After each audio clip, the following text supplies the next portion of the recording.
Good evening, ghoulies and ghosties and long-leggedy beasties. This is Alex, coming at you from the underworld, and welcome back to another episode of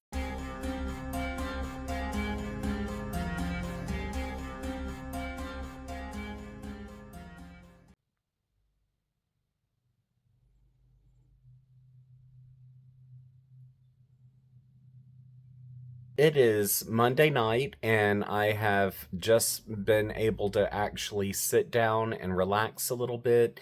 Today was a lot of going, ended up doing some grocery shopping with my grandma, and I had another job interview, which I'm supposed to have a follow up with that on Wednesday.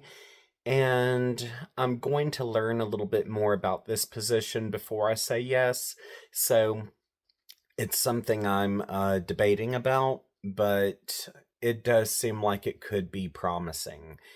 And now that I've had the chance to sit down and everything, I can open up this package that my good online friend Hanny got for me. I really don't know what it is, but it arrived in the mail today.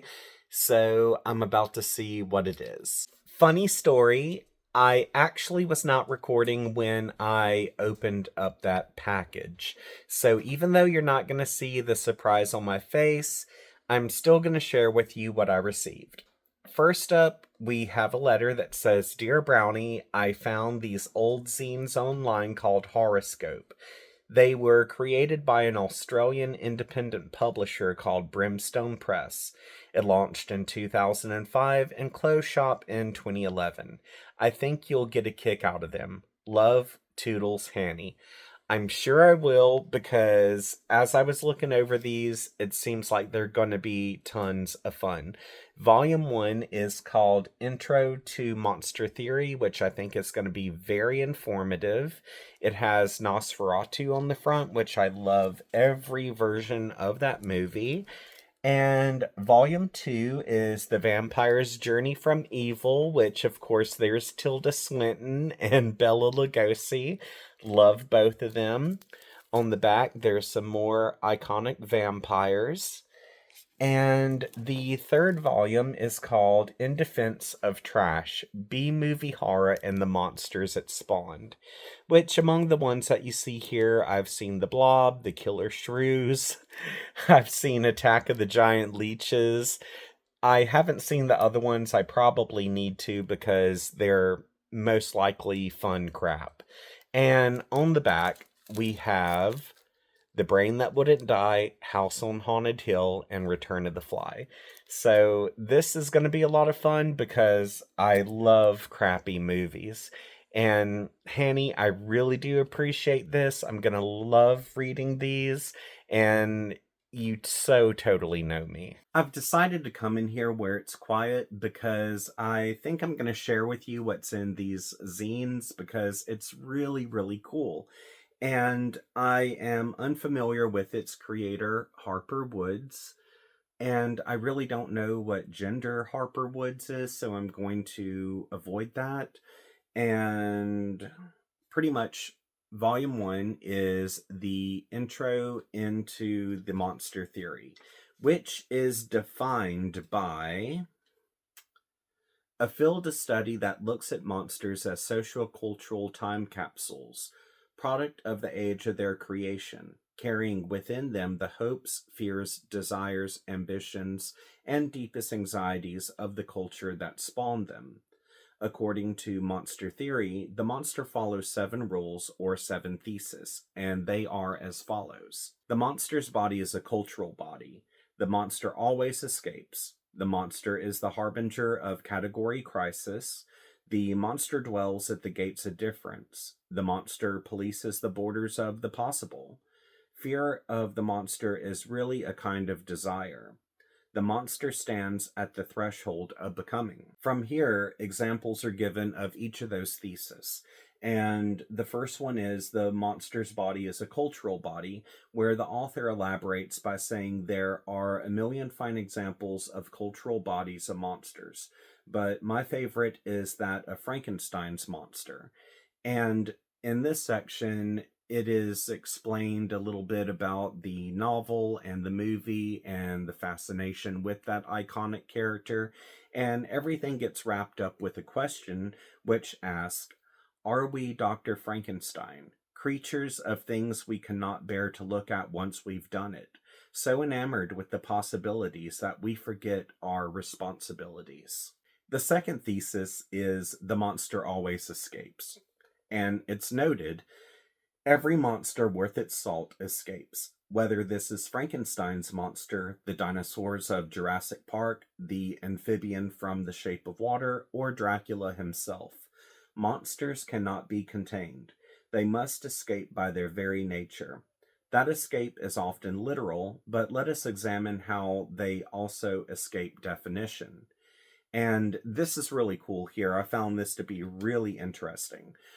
Monsters escape by avoiding definition. They are undead, immortal but not alive, human but not human, animal but not, gods yet blasphemous. Zombies are humans who escape humanity. Vampires escape death. Frankenstein's monster escapes society by being reviled and rejected by it.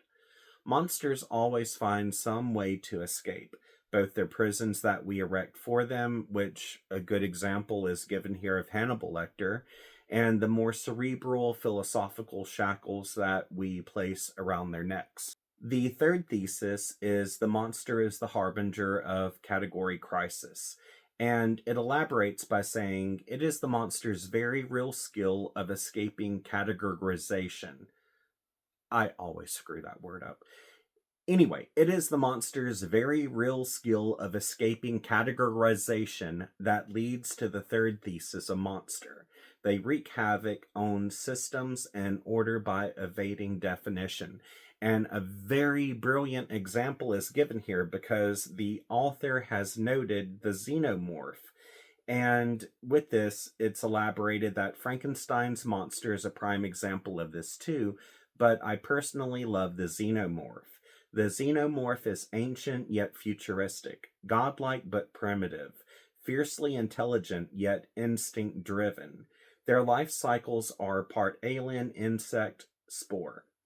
Simultaneously predator and parasite, they defy every category presented to them. That's pretty damn brilliant. The fourth thesis is the monster dwells at the gates of difference, and we have Hannibal Lecter as an example here.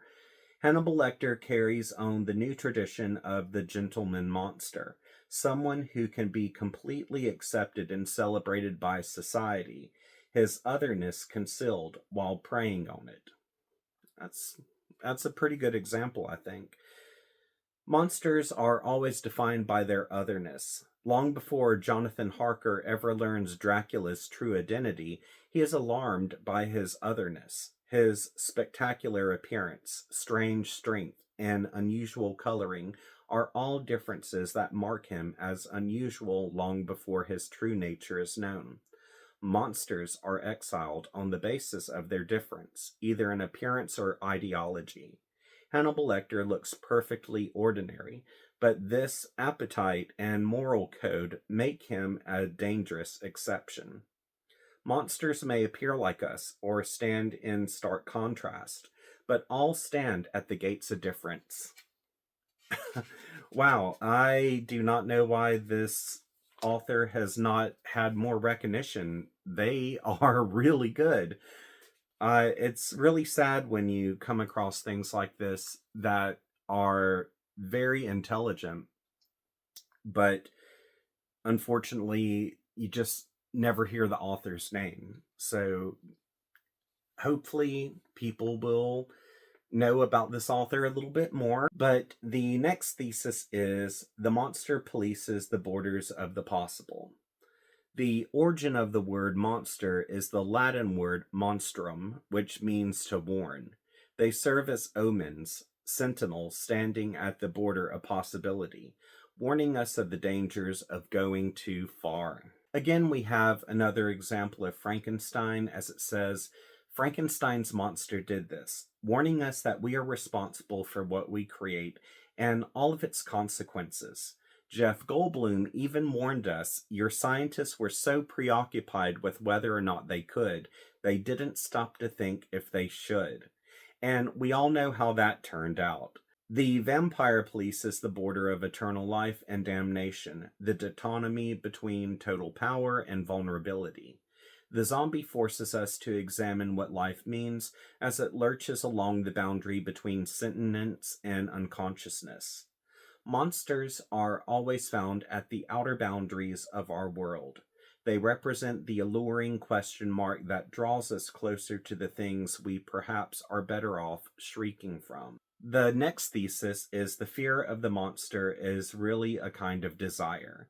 And it says that fear and desire are a dichotomy that burns throughout human psychology.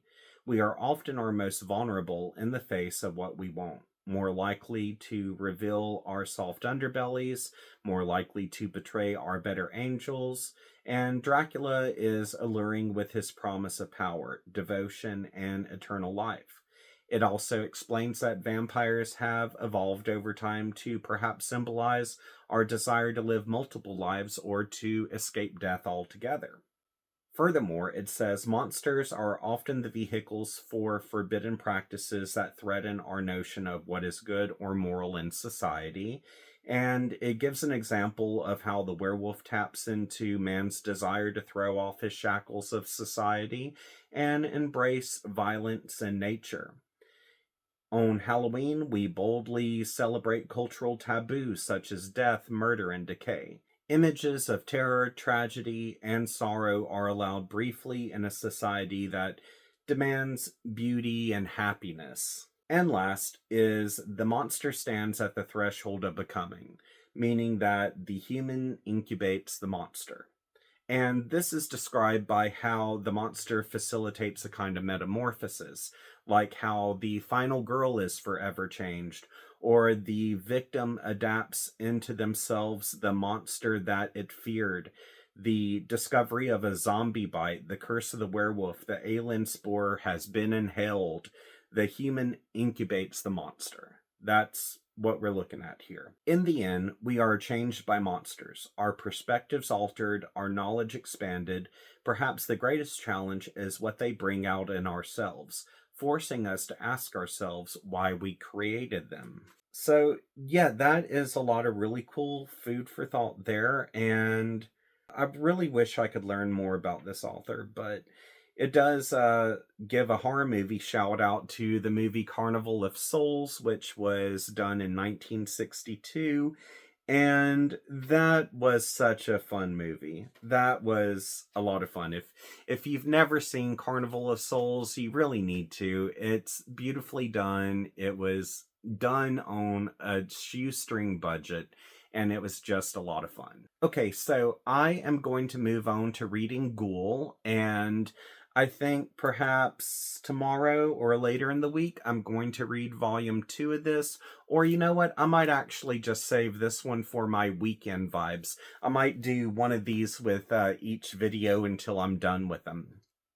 So we will see what happens from there, but that was a lot of fun. Hanny, thank you so much. You truly did give me a pot of gold with this. I absolutely love deep dives like that. And yeah, I might deep dive in my videos and stuff, and I could be far left in my interpretations.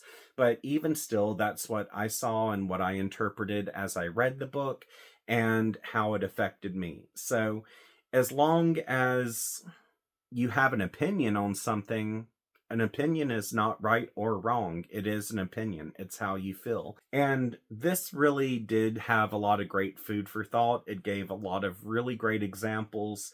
And I'm just really sad that this never became bigger than what it was. I mean, that is, wow, so much potential here. And anyway, I'm about to go read Ghoul.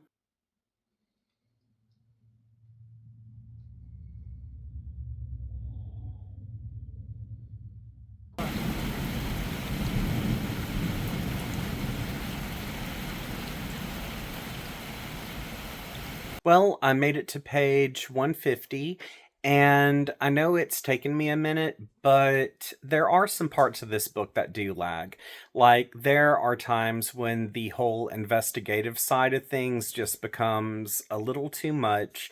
And I think that if I was a fan of the mystery genre, I would appreciate that a little bit more, but they do kind of lag. And I mean, it's not a bad book. It honestly isn't. It's just that there needs to be a better balance with that.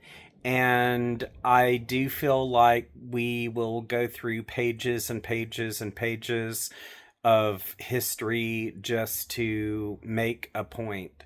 But at the same time, there are some really gruesome kills in this. And the characters, I do enjoy the characters. So, I mean, there are some really good parts of this book, and I'm not going to say it's a bad book. As a matter of fact, if it continues going the way that it's going, of course, I'm going to review it and give it a good review. And since this was written in the 80s, I finally got to the reason why this book was written, which we have two detectives who are discussing how horror entertainment or heavy metal music, or as they call it, porn rock, could affect people. And there is the argument of, is this type of entertainment harmful, or is the individual to blame? And they actually made a really good point here, because one of the detectives was like, well, we can't just blame horror and heavy metal because you have the Zodiac Killer who was inspired by astrology. You have Son of Sam who believed his dog was telling him to kill people. So if we were to blame something else besides the actual individual, then we would also do away with astrology and possibly dogs. So that was a pretty good point. And I am enjoying it. There are some really damn good gruesome scenes. And I tend to think to myself, had books like this never existed, then there's a good chance that the table never would have been set for creators today. I do feel like work such as Ghoul or other nasty books that came out in the 80s, I really feel like it went on and prepped the crowd for the authors who we have today. So it is really cool to go back and see how all of this came about. And I know that some people consider this to be splatterpunk, and I mean, I would consider it to be splatterpunk, especially since we have the extremely gruesome detail. But I have read more intense, but that's still not saying this book hasn't kind of made me a little bit. So I am having fun with it.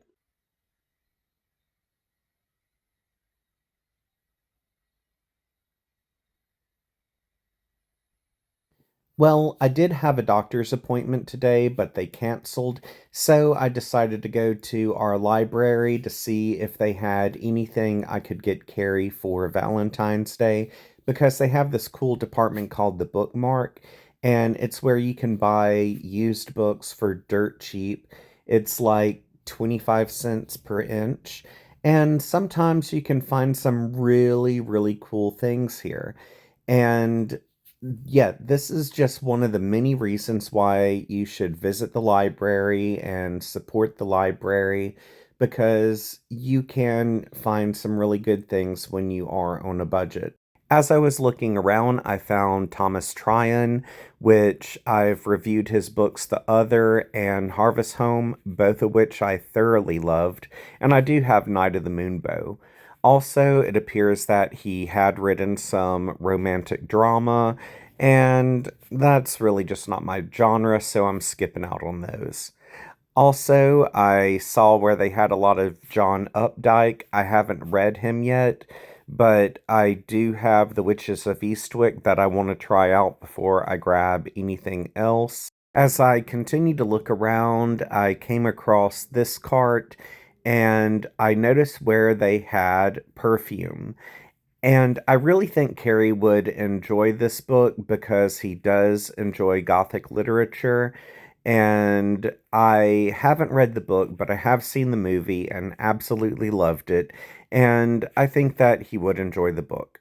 As I continued to look around, I saw where they had Don't Look Now by Daphne du Maurier, which that is one of my favorite stories by her. And I would get that for Carrie, but I don't really think it'd be into it. Love VC Andrews, have all of those. And let's see. Also, I ended up grabbing The Wasp Factory. I've heard of it, but I haven't ever read it, so that is definitely going to be a book for myself. Also, I found some Robin Cook, which I've been meaning to read him, so I'm going to go in and grab that. And while I already have these books, I just thought I'd show off the covers because they look really cool. Different Seasons is a collection of novellas. Cujo, of course, is the rabid dog. And The Breathing Method is one of the stories in Different Seasons. Plus, there's Dean Koontz. I wasn't too crazy about the husband, but I did enjoy Midnight, as Koontz is an author who I enjoyed in his early years. Also, there's The Passage, which I still need to read, but I do have the trilogy at home. Can you guess how much I paid for these 3 books? Try 75 cents. Okay, so removing stickers from a book. I don't feel like I can mess this book up any more than it already is. I mean, it is an old library book, so if things get a little scuffed here, I'm sure it won't be a problem. But I am going to try Goo Off with this. I have removed stickers before by using other substances because it honestly just depends on what the cover is made of. And since this cover is solid, there's no paper flap or anything like that, I'm thinking this could be good for it. So we are going to give that a shot.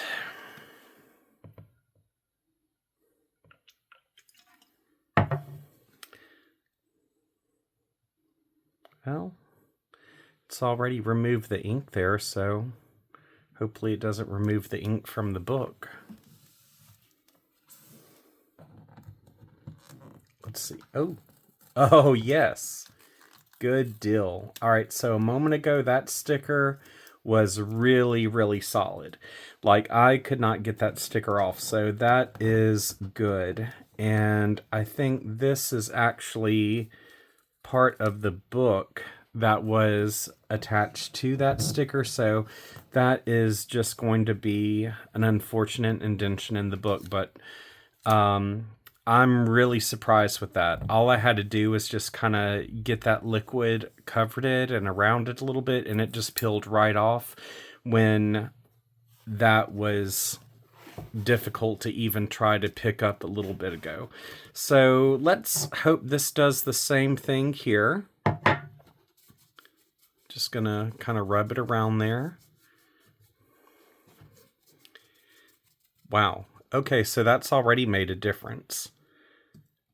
And this is a little harder, but it is coming up and unfortunately taking some of the name with it. Oh well. As I said, the book couldn't be damaged any worse. No, I'm not going to pull that up. But I am going to try to get that up.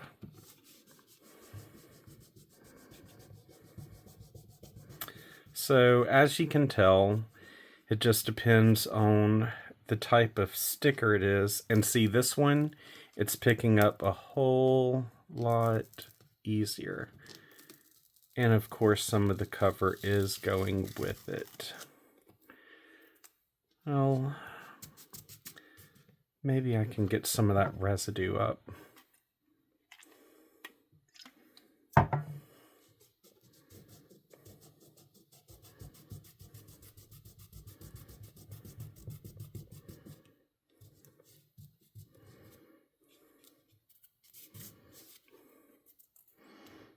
Maybe not.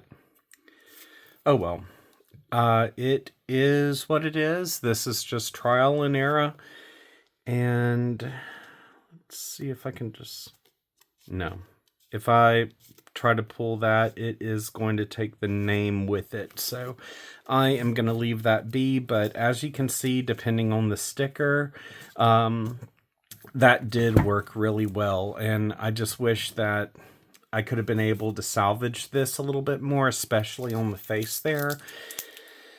But that is what we got. Even though this isn't the best wrap job in the world, at least Carrie won't know what it is. And since I want this to be a blind date with a book for him, I'm going to write up a little blurb that teases what this is about so he can have a thrill over that before opening it up. Well, this is the finished product. I think that perhaps this brief description is enough for him to be drawn into it. I did want to jokingly add perfume onto the front of this, but I am not certain if he's aware of this book. And if he is aware of it, I think that would be too much of a giveaway. But I think this is just enough to get his interest piqued. Well, it's Thursday morning, and I decided to sleep in some, which I dearly needed. And I'm going to go in and end this video now because all I'm going to do today is deep clean my house. And I'm sure you have better things to do than watch me do that. And if you would like to join this channel as a member or my Patreon, I have links available in the description section of this episode, as well as links to my social media. And also there's a link in there where you can buy my October Halloween themed horror book. And if you have not subscribed to this channel, be sure to subscribe and click that notification bell because I do have more videos coming in the near future. So until we see each other again, I hope you have a great night and sweet nightmares.